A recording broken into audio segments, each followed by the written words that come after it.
Plans change, and we have an additional game of the week on a Thursday today, and it's North Carolina Central versus South Carolina State. This game deserves the treatment of 3 matchups, 2 storylines, and 1 key to victory, so we're going to give it to them. Oh yeah, it's Locked on HBCU. Play my music. You are Locked on HBCU, your daily podcast covering HBCU sports. Part of the Locked On Podcast Network, your team every day.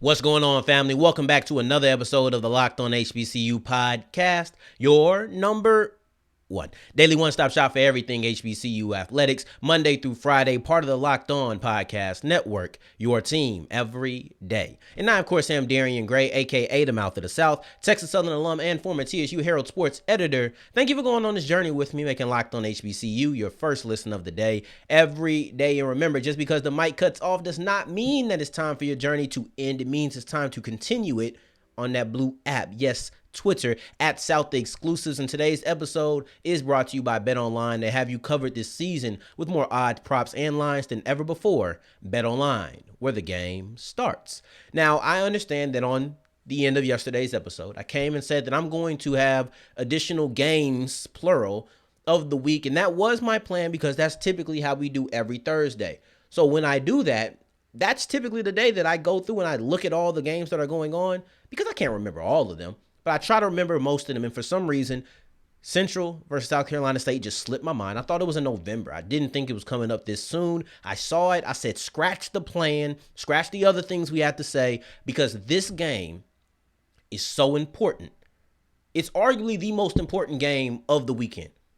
I would say it is the most important game. It's not the biggest game, depending on how you want to look at it, but it's the most important game of the weekend. And I'll tell you right now, I wouldn't be able to sit right with myself if we didn't give it the proper game of the week treatment. So we have 2 of them this week, and we're going to go ahead and get started with this one here. And in this game, we're going to have 3 matchups, starting off with the quarterback. Because if you have a star quarterback in the game, it's kind of hard to start off a conversation about the game without mentioning him. So why would we do it? We're going to talk about Davius Richard, and he has a matchup versus BJ Davis that I think has the potential to be very, very interesting, and it's kind of dependent on how South Carolina State decides to deploy their star linebackers. So Richard has been ballistic all year. He's been going crazy all year. Just came off of a monster game versus Morgan State. And one of the things that I've been looking at is that in most of the big games, everyone except for Campbell, he's came up big. You look at North Carolina A&T, that's the rivalry game, the one that starts off your season. So not only is it a season opener, which is a big-time event because you want to start off your season right, it's also a rivalry game where you're looking like, I need to beat these Aggies. And they do it behind the legs and arm, which is a constant thing for the Eagles in the season, but behind the arms and leg of Davius Richard. 2 touchdowns in the air, 2 touchdowns on the ground. Now you look at the next big game they play. New Hampshire is a ranked opponent, and this victory actually puts them into the top 25. In that game, he had 330 yards total. Then, this is the one that could be a little bit debatable depending on how you want to look at it, your season or your conference opener. So it's not that they faced Morgan State, because I know Morgan State had just lost to Norfolk. It's about the fact that you're opening up the conference schedule and you want to have a statement victory, and that's something that they did have. 6 touchdowns from Mr. Richard in that game. Dude's been phenomenal, and he showed up in big-time games, so there's no reason for me to feel like he's not going to show up here. He hasn't shown me that. He slipped up against Campbell, but that happens. He's had 2 other big games at the worst, 3 in my mind, but at least 2 other big games, and not only did he show up, he stole the show. So take with that you will. He's the leading passer on the team, and that's a given because he's the starting quarterback. I'd hope he's the leading passer, but then also he's the leading rusher for the team. So like I said, that's a constant thread throughout the year. Running and passing have always been a strong suit for Davius Richard. So we continue looking at this game and talking about him. My only problem is that he had a couple of turnover games, higher turnovers than I would like, right? He had 2 back-to-back 2 interception performances. You don't want that. Maybe South Carolina State can force that out of him. He didn't have any turnovers or any interceptions against Morgan State, but maybe with BJ Davis, who is the other person in this matchup, you can force it. BJ Davis is the co-leader for not only interceptions, but then also for pass deflections. This is a guy who is very productive, and you have to remember, he's doing this from the linebacker position. Y'all know I love this matchup. This is by far my favorite matchup in the game. So I'm going to talk about this for a little extended period.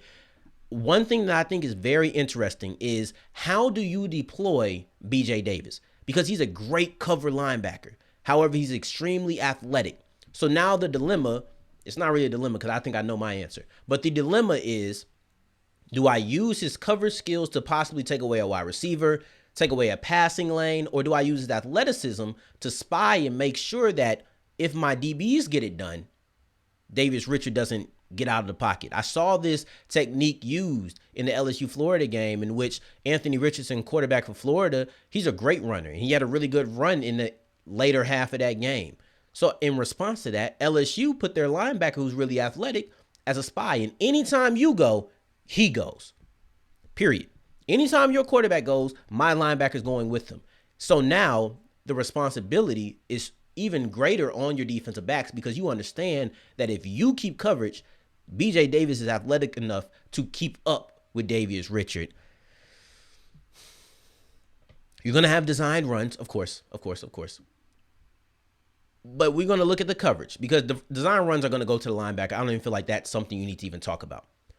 The choice right here is, do you use the athleticism of BJ Davis to spy Davius Richard, or do you use his cover skills to take away some passing lanes from Davius Richard? For me, I'm taking the former.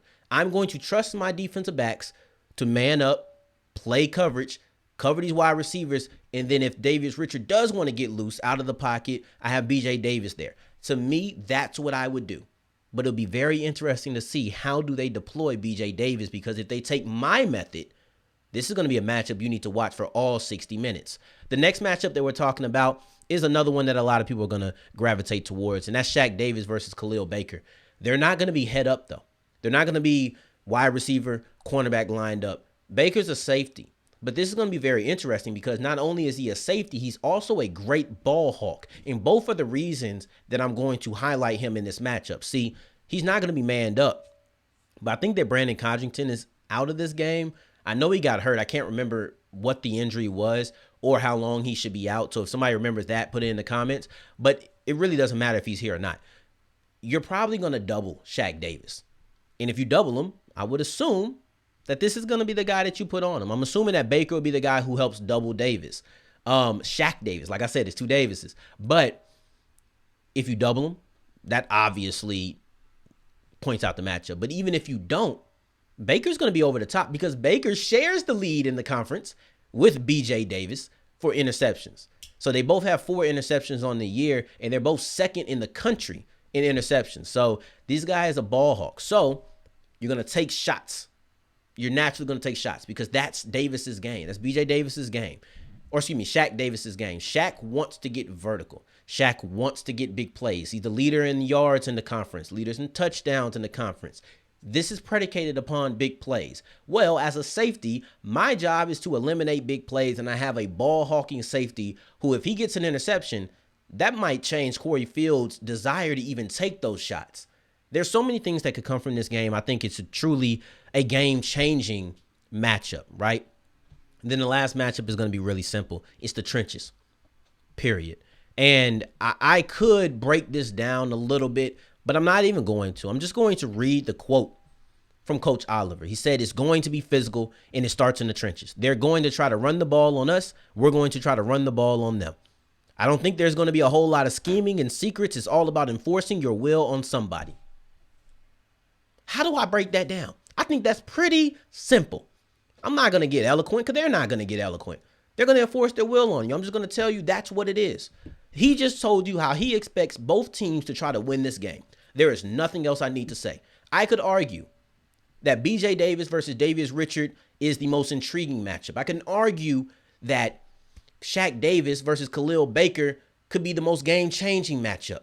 But I'm going to argue that the trenches by far is the most pivotal and most important. It will be the game-deciding matchup because he's already told you this is how both teams want to win, and I'm not going to add anything else to it because that says it all. But going forward, we're going to continue talking about this, and y'all know the drill. We're going to have two storylines, and I'm going to break down why the chip on Trei Oliver's shoulder is all about this game right here. But before I get into it, have you ever had to deal with embarrassing sweat stains? I know I have. I'm not too proud to admit it. We've all had to do it, probably. I hate it, though. And one of the best things to prevent these embarrassing sweat stains is SweatBlock, and it was created by a doctor. It's suggested by a doctor, been tested by doctors. You don't have anybody to really question here other than the doctors. And I'm not going to tell you that they're wrong. I'm going to tell you that they're right because I've tried it myself, right? I've tried it myself, and I no longer even get concerned about having these sweat stains. You want to know how to purchase this? Of course you do, because you should want to know, right? It's helpful. You can go to Amazon. It's perfectly fine. But I'm going to save you a little bit of money. Go to SweatBlock.com and use the promo code LOCKEDON, and you'll get 20% off your offer. Yes, that's 20% off your offer just by typing in the words LOCKED ON at SweatBlock.com. As we keep on rolling on today's episode of Locked On HBCU, I appreciate you for making us your first listen of the day every single day. And today's word of the day is writhe, meaning to twist, especially from pain. So we're going to use that word because and we're going to use it right now. I believe that Trei Oliver has been writhing in pain all offseason in just thinking about last year's game versus South Carolina State. This is the game that that North Carolina Central head coach Trei Oliver has been waiting for all season. That's the first storyline. Because when you have games like that, you're going to get up and you're going to say, oh, listen, I remember what they did to me last year. You remember what they did to you last year. We don't want that. They are the reason we weren't in the Celebration Bowl last year, period. And you hear the respect that Coach Oliver has for Buddy Pugh, that he should have for Buddy Pugh, and you hear the respect he has for the program, and just the way that he talks, you can tell that chip on his shoulder from media day, that passion that he spoke with, it was all about this week. Because to me, I'm the second best team in this conference last year. The only team that stopped me from being number one is South Carolina State. The only team that can stop me this year from being number one is South Carolina State. So I'm going to make sure that they can't. This is the game that I've been looking forward to. This is a couple of quotes from him. He says, South Carolina State has what we want. They have a whole lot of championships on their stadium. It's a championship caliber program. When you hear him talk about them, you hear the reverence. It's there. But you got to understand, this is something else he said. And this is when I knew that this was the game he was teeing up for all year. I think South Carolina State is the best team in the conference right now. And it's our job to knock them off. With all due respect, they have not proved themselves to be the best team in the conference this year. They have not done that. So with that being the case, I know this is motivational. I can't be the best team in the conference until I beat South Carolina State. Until I beat the team that was the best team in the conference, I can't be it. We talked about that with Union versus Bowie State. We talked about that with Benedict versus Albany State. To be the man, you got to beat the man. Those were the times that I applied that. But you can tell from the way that he's speaking that Trei Oliver applies that same thought process. And I think he should. You know, this is the biggest game until a bigger game arises. And I say that because North Carolina A&T is a great matchup because it's a rivalry. But they're not even in your conference anymore. Of course, you have bragging rights, but winning or losing to them doesn't deter you from what you want to have at the end of the year, which is a Celebration Bowl championship. It does nothing for you there. It's just bragging rights for your biggest rival. But then you look at this game. This game is likely the one where you look and you say, you can stop me from getting what I want. South Carolina State has what we want. We got to go take it. It's our job to knock them off. You listen to the quotes and he tells you directly how he feels. And when you read in between just a little bit, you understand the motivation. So to me, that's the first storyline I'm looking at. And the second storyline is, can South Carolina State get their offense off the ground? That's going to be important. I highlighted the Shaq Davis versus Khalil Baker matchup. But if I'm North Carolina Central, if I'm South Carolina State, I might be looking to see if I can make it to where that matchup isn't even important. I might try to shift it from Davis versus Baker to Davis versus the cornerback that's in front of him. A lot of people will look at that anyway. But I'm looking at the magic eraser up top. But a lot of people would look at it as Davis has to beat that cornerback that's in front of him. And I mean, how can you argue that? But with more underneath routes, it becomes even more important because the more vertical you go, yes, you can defeat your corner, but you know that safety's coming over the top. When you're going underneath routes, it's just you versus that guy. And with the offense, I want to see, and hold on, back it up. I've been critical of the production of Shaq Davis, but I don't even think it's on him. We got to up the targets.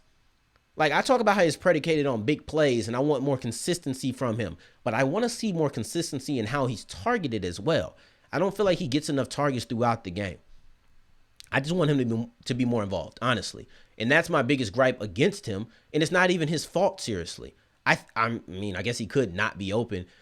But sometimes you have to trust your guy. And it's just that simple. You just have to trust your guy to go up there and make a play. And Shaq Davis is going to make it more times than he isn't. Okay, now, with that being said, I just have to make sure I set that in the passing game. You also got to look at Kendra Flowers. When Coach Oliver says they're going to try to run the ball on us, Kendra Flowers is going to be the one who's running it. You have to make sure that the ball is moving in when you're running the ball effectively. The clock drips. And sometimes the best defense is a good offense because Davius Richard can't get on the field if Corey Fields in the offense and Kendra Flowers in the offense are running the ball. As long as they have the ball, Davius Richard doesn't have the ball. And I'm going to be honest with you. No matter how much I trust my defense, I would like to just not allow him to have the ball. It's no disrespect to my defense, but that guy's a stud. Let's just not let him have the ball.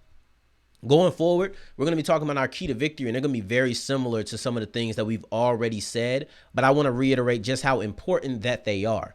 Before I do that, however, I would love to tell you about this shirt that I'm wearing. It says NOLA up top. Below it, you can't really see it. It says Laissez le bon temps rouler. And I'm wearing it because my Pels played yesterday. Make sure you're checking out Locked On Pelicans because we did come out with the victory. He's going to give you a lot of advice. Make sure you're listening to Locked On Saints because we play tonight. He's going to give you a lot of advice. And when you take the advice that these two amazing Locked On hosts are giving you, make sure that you're going on to BetOnline and putting some money down with it because they know what they're talking about and they can help you make a little bit more money. And I don't know anybody who's turning that down. So with that being said, BetOnline is going to have the most or the best odds, props, and lines than ever before. This season, they got you covered, man. They got you covered. Basketball, football, they're both in session. Baseball in the playoffs. Combat sports. We have a really big time fight this weekend. I'm excited for it. So with that being said, all of those things you can put some money down and make some money on BetOnline. They are the best place. They're the fastest, the easiest, and the most versatile place that you can put your money down on. BetOnline, where the game starts. As we're wrapping up today's episode of Locked On HBCU, I want to talk about our key to victory. Yeah, that's what I want to highlight because to me, this game is going to come down to quarterback play. So for North Carolina Central, the key to victory is make Corey Fields beat you. You don't want Kendra Flowers to beat you. Make Corey Fields beat you consistently. I know that he wants to throw the deep ball. They had a couple of deep touchdowns versus Virginia Lynchburg. They have Shaq Davis, who is a deep ball expert, right? I think Coach Oliver even called him the most dominant player on the field. And his stats kind of reflected, but like I said, I want better consistency out of him. But for me, Corey Fields has not shown the ability. I'm going to call out Corey Fields right now. This is me just directly calling him out. I don't think that Corey Fields is a terrible quarterback. I think that Corey Fields is actually a decent quarterback who can play a lot better than he's played this season. When I look at Corey Fields, the thing he struggled with is having long drives where he's on point. So if I'm North Carolina Central, I'm going to force him to be on point for long drives. No 2-3 play drives, no big shots over the top. He's going to try some shots. He might even get some shots. But I can't allow him to continue to do it. And I don't think he will with Khalil Baker back there. But that's my focus. Not allowing you to get 3-4 bombs on me in this day. No.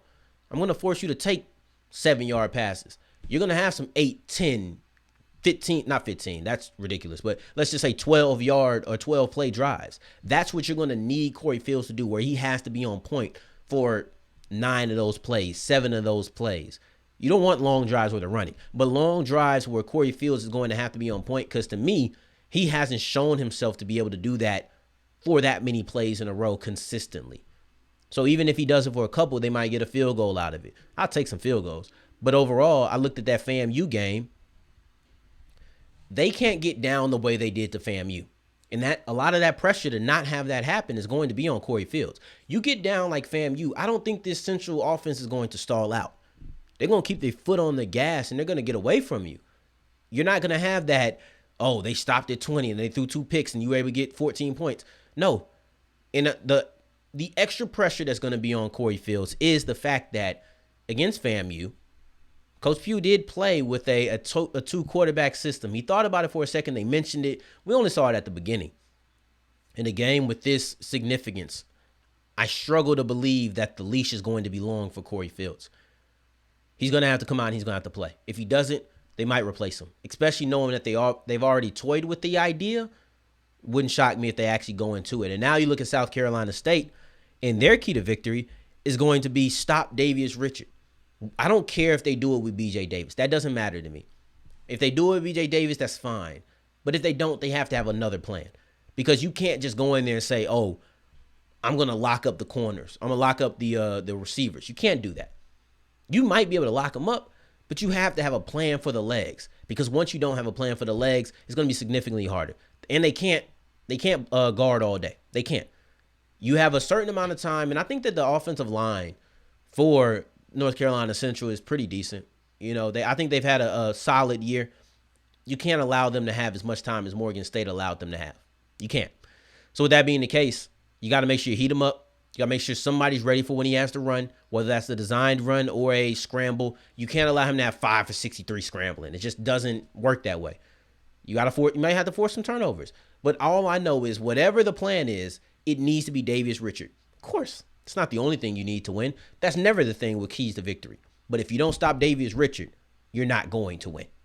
And that's why it's our key to victory. Now, a couple of things we're going to do, a couple of quick hits, or really just one, because we're going to do it tomorrow as well. I want to talk about Alabama A&M. They are on a 3-game win streak, and if they win next week, we're going to make sure that we squeeze them in. That was actually supposed to be the lead topic for today, so I'm low-key rooting for them. Don't tell nobody, but I'm low-key rooting for Alabama A&M just so I can come on next week and talk about a 4-game win streak. They won 3 SWAC games in a row after losing to FAMU in a game where they had to come back. Maybe that little spat at midfield between Coach Maynard and Coach Simmons invigorated them to really come through and step up their performance because they have won 3 in a row. And speaking of midfield shenanigans, I'm disappointed in Alabama State.